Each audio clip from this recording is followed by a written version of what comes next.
अकोल्यामध्ये देखील सामच्या बातमीचा इम्पॅक्ट पाहायला मिळालेला आहे। अकोल्यामध्ये बनावट बियाणांमुळे फसवणूक झाल्याचा आरोप शेतकऱ्यांनी केला होता आणि ही बातमी साम टीव्हीने दाखवली आणि आता कृषी विभागाच्या अधिकारी जे आहेत ते शेतकऱ्यांच्या बांधावर पोहोचलेले आहेत आणि मग पंचनामे सुरू झाले।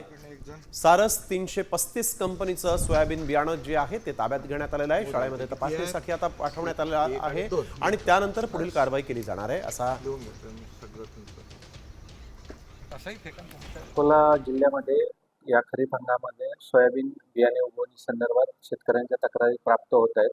प्राप्त झालेल्या तक्रारीच्या अनुषंगाने आपली शासनाने निर्धारित केलेल्या समितीमार्फत शेतकऱ्यांच्या तक्रारीच्या अनुषंगाने प्रत्यक्ष फील्डवरती पाहणी सुरू आहे आणि यामध्ये विद्यापीठाचे शास्त्रज्ञ आणि आमचे कमिटीतले इतर सदस्य, भाविश प्रतिनिधी इत्यादी सर्वांना घेऊन प्रत्यक्ष क्षेत्रावर पाहणी सुरू आहे।